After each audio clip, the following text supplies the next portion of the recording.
পদ মংগলাচৰণ।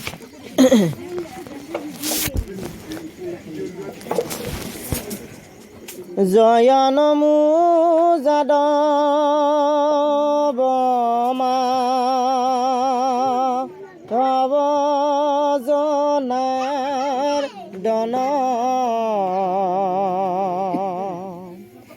জয় শিখি কেশৱ সদা শিৱ সনাতন। ৰাম প্ৰণত তাৰণ নাৰায়ণ নিৰাকাৰ, কৃষ্ণৰ চৰণে কৌটি কৌটি নমস্কাৰ। ৰাম নমো নমো ভগৱন্ত ভকতৰ নিধি, হৰি স্মৰণে আৰম্ভৰ হৌক সিদ্ধি। ৰাম মহাভাগৱত কথা দশম স্কন্ধৰ, বিৰচিলা পদ কৃষ্ণ কিংকৰ শংকৰ। ৰাম বোলে কৰ জৰে শুনা হবে সভাসদ, মূঢ় হুয়া কৰো মহা ভাগৱত পদ। ৰাম আমাৰ পদত কেহু নধৰিবা দখ, কৃষ্ণ কথা শুনি কৰা চিত্ত সন্তোষ।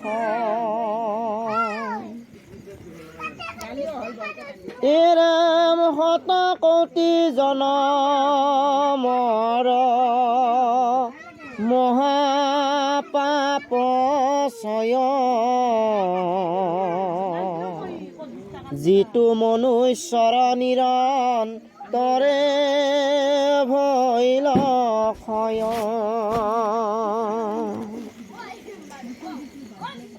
ৰাম সিজনে কৃষ্ণ কথা শুনিবা পাৰে,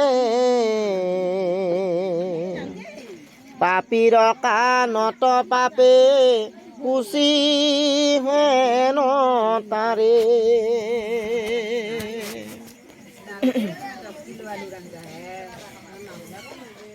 ৰাম হেন জানি সাৱধানে শুনা হবে নৰে, নাহি ধৰ্ম কৃষ্ণ কথা শ্ৰৱণত পৰে। এইখিনি বুজি পায় কথা।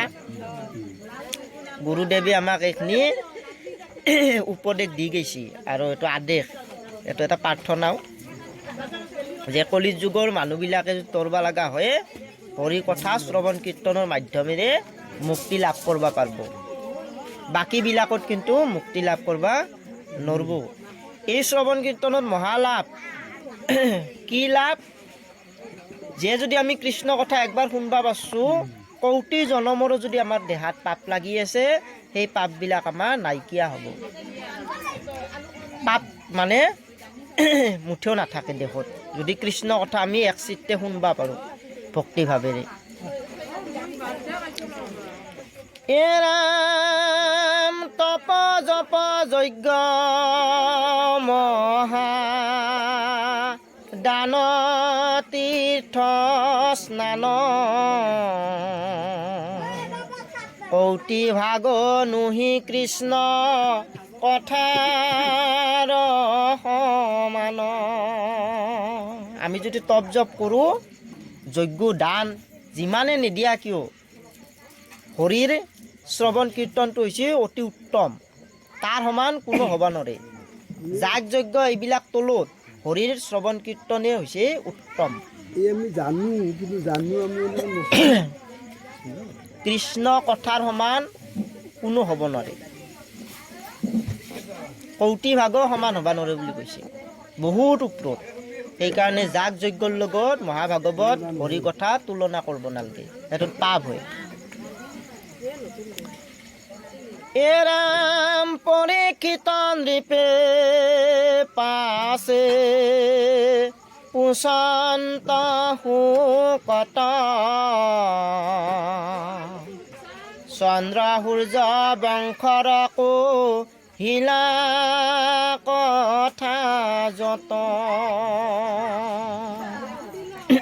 পৰীক্ষিতে শুকমুনিক কৈছে যে তুমি আগতে সূৰ্য চন্দ্ৰ বংশৰ কথাবিলাক কৈ গৈছে আগতে শুনছি ইটা শুনবা ইচ্ছা যদু বংশৰ কথা যে যদু বংশত কৃষ্ণ অৱতাৰ ধৰি কি কি কৰলাক এইখিনিহে মোৰ শুনবা ইচ্ছা এৰাম পাছে নাৰায়ণে যদু বংশে অৱতৰি কহিয়ক কেন কৰ্ম কৰিলন্ত হৰি যদু বংশত শ্ৰীকৃষ্ণ নাৰায়ণে অৱতাৰ ধৰি কি কৰ্ম কৰিছিল এই কথাবিলাক শুনবা বৰ ইচ্ছা পৰীক্ষিতৰ এৰাম মহাজ্ঞানী গণে যাক গাৱে অবিশ্ৰাম সংসাৰৰ ঔষধ কৰ নৰ অভিৰাম মহাজ্ঞানীবিলাকে এই পথটোহে ল'ব হৰি কথা আৰু এই হৰি কথা যদি আমি গাবা পাৰোঁ অবিশ্ৰামে তেতিয়া কি হ'ব আমি সংসাৰৰ ঔষধ পাম বুলি কৈছে আমাৰ বেমাৰ হ'লে জ্বৰ হ'লে আমি জ্বৰৰ টেবলেট খাওঁ আমাৰ সংসাৰত বাস কৰাবিলাকৰো আমাৰ পাপ হৈ আছে আমাৰ সংসাৰৰ এখন জ্বৰ বুলি কৈছে এই টেবলেটটো কি টেবলেট দিছে ঔষধটো দিছে হৰিৰ নাম এই হৰিৰ নাম যদি আমি ল'ব পাৰোঁ তেতিয়া সেই সংসাৰৰ পৰা সেই পাপৰ পৰা আমি মুক্তি পাম নহ'লে বা আমি পাপ সাগৰৰ তলত ডুবি যাই আছোঁ সেইকাৰণে ঔষধৰ লগত তুলনা দিছে হৰিৰ কথাটো হৈছে ঔষধ এই ঔষধ যদি পান নকৰে কাণেদি কাম নহ'ব কৰ্ণৰ অভিৰাম বুলি কৈছে সেইকাৰণে কাণেদিহে শুনবা লাগিব এৰাম হেন কৃষ্ণ কথা নুহু নিব কন নৰে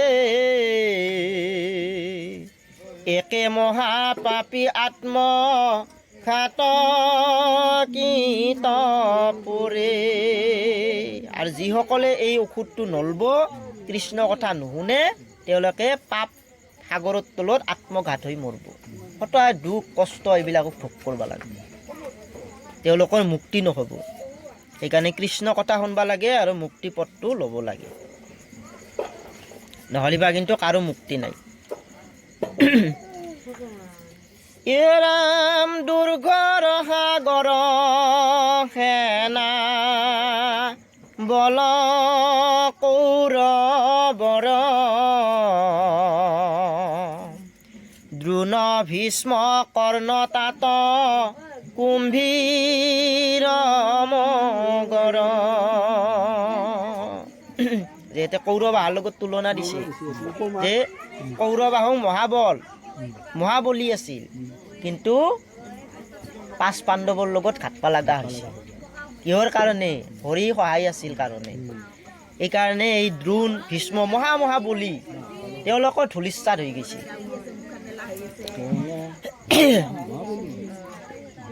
এৰা মৰ পিতামহ বৰ্গে কৃষ্ণ নৌকা পাই লীলায়ে তৰিলা তাক গহজ পৰাই যে ভীষ্ময়ো তৰবা পাৰছি কিহৰ কাৰণে কৃষ্ণৰ ভক্তি আছিল কৃষ্ণত যায়ে ভক্তি কৰে সেইখন এখন নৌকা আমি সাগৰৰ মাজত ডুব যাই আছোঁ পাপ সাগৰৰ মাজত এৰাৰ পৰা যদি আমি পাৰ হ'ব লাগে আমি নৌকাৰ সহায় ল'ব লাগিব নৌকা হৈছে হৰিৰ নাম তাত আমি উঠবা লাগিব হৰিৰ নাম আমি আশ্ৰয় কৰি ল'ব লাগিব তেতিয়াহে সেই নাওখনে সেই পাৰ কৰি লৈ যাব আৰু বৈকুণ্ঠপুৰী নহ'লে বা কিন্তু কাম নহ'ব এইটো পঞ্চপাণ্ডৱ আৰু সেনেকুৱা হৈছে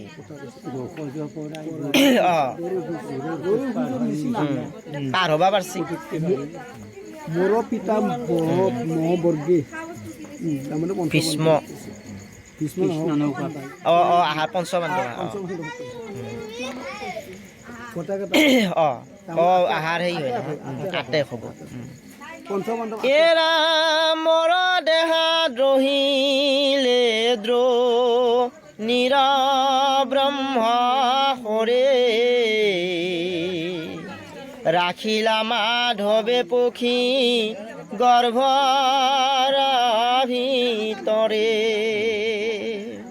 যে কি কৰিছিল বংশ নহৰ কাৰণে দ্ৰোণে ফল মাৰছিল উত্তৰাৰ গৰ্ভক লগি সেই কথাখিনি পৰীক্ষিতে কৈ আছে আৰু যিহেতু আমাৰ পিতামহ আদি কৃষ্ণক ভক্তি কৰিছিল কৃষ্ণ সহায় আছিল সেইকাৰণে দ্ৰোণৰ ব্ৰহ্মহৰেও মোক একো কৰিব নল্লা গৰ্ভৰ ভিতৰত সোমে যাই সেই শৰ নহ কৰি দিছিল কোবে কোবে ধ্বংস কৰি দিছিল তাই কৃষ্ণ মাধৱে পৰীক্ষিতে গৰ্ভৰ ভিতৰতে নাৰায়ণক দেখা পাইছিল সেইকাৰণে মহাবৈষ্ণৱ পৰীক্ষিত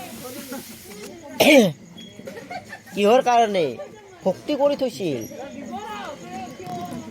সেইকাৰণে বংশত যদি এটাও যদি ভাল ভকত হ'ব পাৰে 7 পুৰুষ উদ্ধাৰ হয় ভগীৰথৰ ক্ষেত্ৰত গংগা কোনো আনবা নোৱাৰে ভগীৰথৰ বাহিৰে ইমান হাজাৰ পূৰ্বপুৰুষ সাগৰৰ তলত ডুব যাই আছে নৰকত সেনেহেন কথা একজনে উদ্ধাৰ কৰিব পাৰিব যদি প্ৰকৃত ভক্তি কৰিব পাৰে সেইটো সগৰ বংশ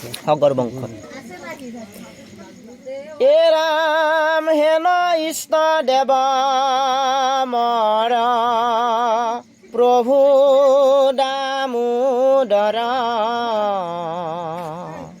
কহিয়হু নিবতান চৰিত্ৰ বিস্তৰ যে মোৰ ইষ্টদেৱ হৈছে কৃষ্ণ আৰু তেওঁৰ কথাবিলাক মোৰ শুনবা ইচ্ছা যাই আছে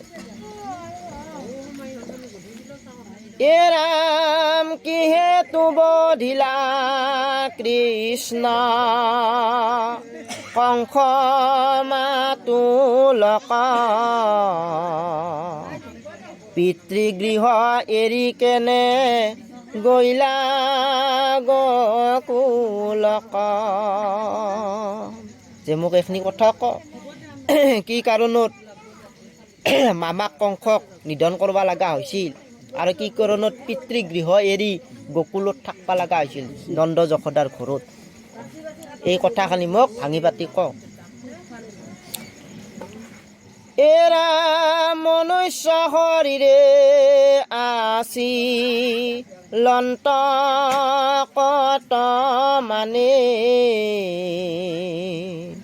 বৃঞ্চি বংশ সহিতে বন চিলা কন থানে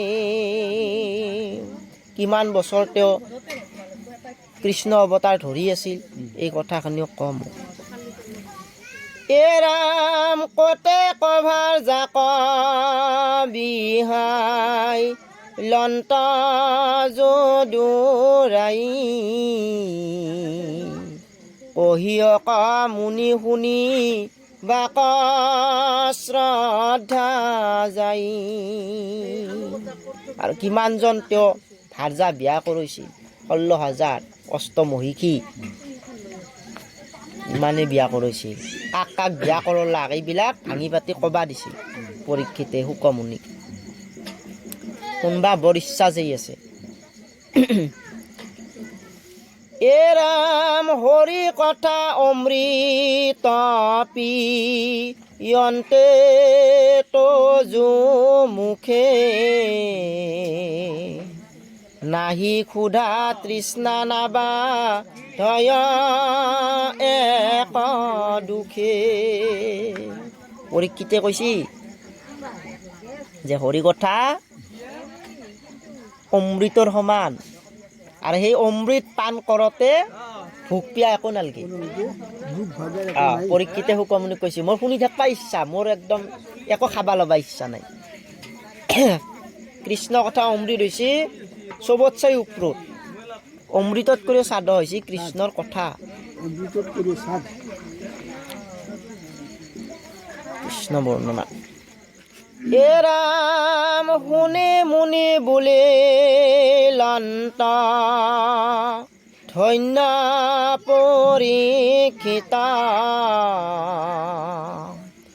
মাধৱৰ কথাত কান্ত ভৈল চিত্ত। যে তুমি যে একান্ত হৈছ সেইটো হৈছে একান্ত ভক্তি। আমিও একান্ত ভক্তি হ'ব লাগে, কৃষ্ণ কথা শ্ৰৱণ কীৰ্তন শুনব লাগে। শুনাটো হৈছে একান্ত, মনটো যাতে বাহিৰত নাযায়। একান্ত হৈছে এটাতে মন দিয়া। এ ৰাম কৃষ্ণৰ চৰিত্ৰ আবে শুনি উৎসুকে এহি বোলে কহিবাক আৰম্ভিলা সুকে। আৰু কৃষ্ণ কথা কৰ কাৰণে আৰম্ভ কৰিছে শুকে। এতিয়া ক'ব এ ৰাম উপজিলা ৰাজা হুয়া দৈত্য অসংখ্যাত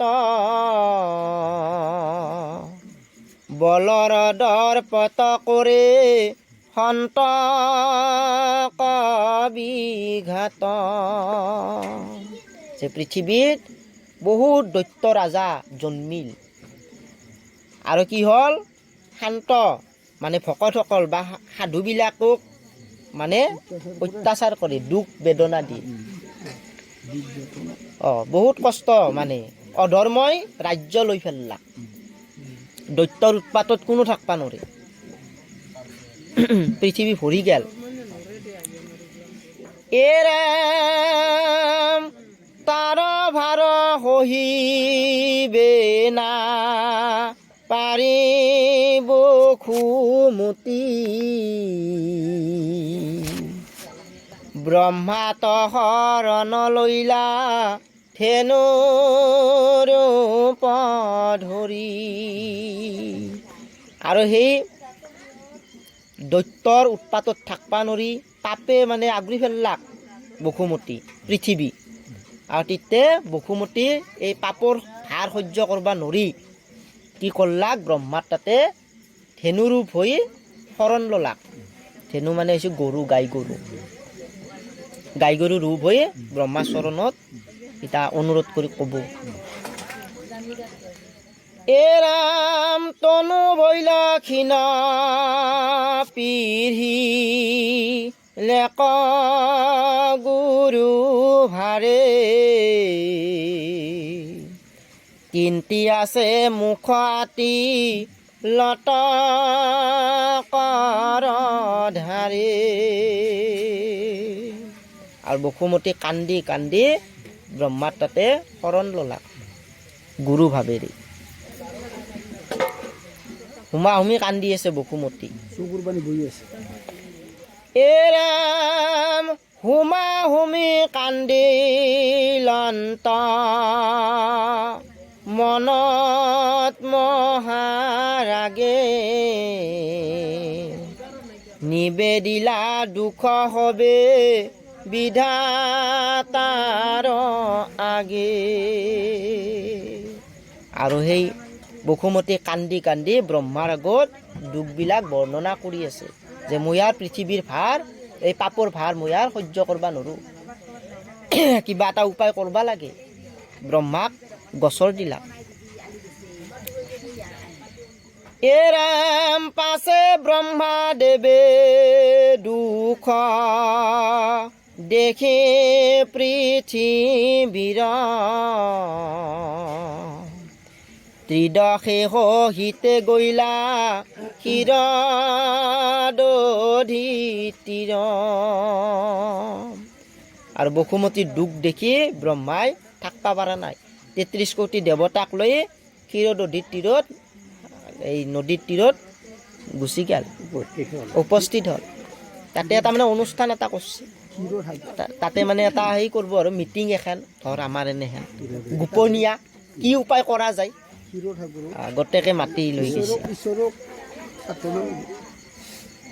সেই জেগাক লৈ গেল, বসুমতীও গেল। এৰাম লাগিলা মন্ত্ৰে মাধৱক আৰাধিত, শুনিলা আকাশী বাণী ব্ৰহ্মা সমাধিত। আৰু ব্ৰহ্মাদেৱে এক মনেৰে মন্ত্ৰ উচ্চাৰণ কৰিছে মাধৱ কৃষ্ণক আৰাধনা কৰাৰ কাৰণে। যেতিয়া মন্ত্ৰ উচ্চাৰণ কৰিছে তেতিয়া ব্ৰহ্মাই আকাশবাণীৰে শুনা পাইছে, আকাশৰ পৰা কিবাহে কৈ আছে, আকাশবাণী। বাকীবিলাকে কিন্তু শুনা নাই, অকল ব্ৰহ্মাইহে শুনছি, ব্ৰহ্মাইহে শক্তি আছিল।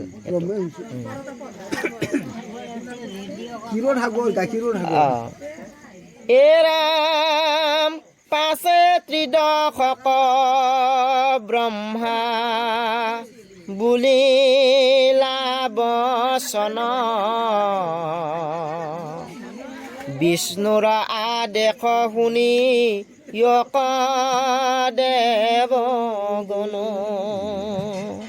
আৰু ব্ৰহ্মাক যি আকাশবাণী যিটো কথা কৈছিল, সেই কথাবিলাক আৰু দেৱতাবিলাকক ব্ৰহ্মাই বুজে কৈ আছে যে শুনা, যে বিষ্ণু ভগৱানে যিবিলাক কথা ক'লাক সেই কথাখিনি আজি মই তোমালোকক প্ৰচাৰ কৰোঁ, কওঁ, যি উপদেশ দিলাক।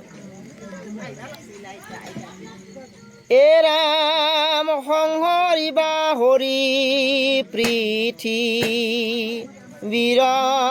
মহাভাৰ,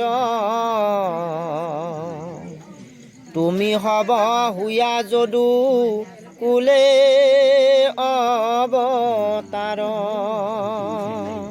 যে তোমালোকে চিন্তা কৰবা নালগে, এই বসুমতী আই দেৱতাসকল, যে কম দিনৰ ভিতৰতে এই পৃথিৱীৰ ভাৰ সংহৰণ কৰিব। আৰু তোমালোকে যদু কুলত যাই এই দেৱতাসকলে অৱতাৰ ধৰবা লাগিব, কাবাই গৰু হ'ব লাগিব, কাবাই গাই হ'ব লাগিব, কাবাই সেই হ'ব গোৱাল হ'ব লাগিব। এইবিলাক দেৱতাবিলাকক যদুকুলত অৱতাৰ ধৰবা দিছে, যাই যিটো জন্মিব তাতে। এৰাম বসুদেৱ গৃহত হাই খ্যাতে নাৰায়ণ, উপজিবা অৱশ্যে হু নিয় দেৱগণ। সেই দেৱতাসকল আৰু স্বয়ং বিষ্ণু ভগৱানে বসুদেৱৰ গৃহত জন্মিব, তাতে উপজিব। তোমালোকে এতিয়া অৱতাৰ ধৰবা লাগে যাই যদুকুলত। নাটক কৰা হেন এইটো ভাগে ভাগে দিলাক আৰু আদেশ দিলাক। এৰাম তানে অৰ্থে দিব্য নাৰী গণ শৌক জাত, আগে উপজিবা গয়া অনন্ত সাক্ষাত। দেৱতাবিলাকে যোনবিলাক তাৰে লগত নাৰীবিলাকো লাগিছে। নাৰীবিলাকো তাৰপিছত অনন্ত জন্মিব বলৰাম। এ ৰাম বিষ্ণুৰ আদেশে জগ মায়া ভগৱতী, কাৰ্য সাধি বাক প্ৰতি হৈব উতপতি। আৰু বিষ্ণুৰ আদেশ জগমায়ায়ো কাৰ্য সাধাৰ কাৰণে তেওঁ জন্মিব লাগিব। বলৰাম অনন্ত নাগে বলৰাম আগতে আহে নাগৰ পৰাই, সেইকাৰণে বলৰামৰ মুকুটত নাগ আছে চাবিচোন। অনন্তই বলৰাম।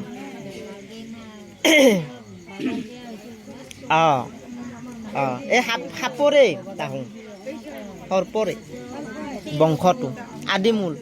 সিদিনা আমি বিচৰি পালোঁ, তাতে পাইছোঁ না। এই অনন্তই যাই থৈ আমি আৰু এইবিলাক বিচাৰি পাইছিলোঁ। বসুদেৱ দৈৱকীৰ উপৰি জন্মৰ কথা শুনি আছিল মাক দেউতাই, জানো তথাপিতো যেতিয়া আৰু বিচাৰি তাৰপিছত আৰু পালোঁ সৈয়তো। এ ৰাম এহি বুলি ব্ৰহ্মা দিয়া দেৱক আদেশ, ভূমিক আশ্বাসবাণী বুলিলা শেষ। ব্ৰহ্মাই আদেশ দিলাক দেৱতাবিলাকক যে তোমালোকে অতি সোনকালে যাই যদুকুলত অৱতাৰ ধৰা, কাৰোবাৰ গৰু হওক কাৰোবাৰ গোৱাল হওক। আৰু তাতে স্বয়ং বিষ্ণু ভগৱান যাই উপস্থিত হ'ব, বসুদেৱৰ গৃহত জন্মিব। আৰু বসুমতীকো ক'লাক তুমি আৰু কান্দবা নালগে, তুমি নিৰ্ভয়েৰে থাকা, হৰি জন্মি আছে, তোমাক ৰক্ষা কৰিব অতি সোনকালে। এ ৰাম খন্দিবা তোমাৰ মহা দুখ দেৱ হৰি, খেদ পৰি হৰি স্বচ্ছ হুয় বসুন্ধৰি। যে তুমি দুখ আৰু কৰবা নালগে, তুমি দুখ পৰিহাৰ কৰি তুমি স্বচ্ছ মনেৰে থাকা, নিৰ্ভয়েৰে থাকা তুমি। বসুমতীক ব্ৰহ্মাই আদেশ দিলা, কলাক আশ্বাস দিলাক। এ ৰাম এহি বুলি নিজ থানে গৈলা সৃষ্টি কৰ, শুনিয়ক যেন কথা হৈল আতপৰ। তাৰপিছত এইবিলাক আদেশ দি মিটিং কৰি ব্ৰহ্মাদেৱে গুচি গেল ব্ৰহ্মাপুৰত। আৰু তাৰ পিছত কি হ'ল শুনা।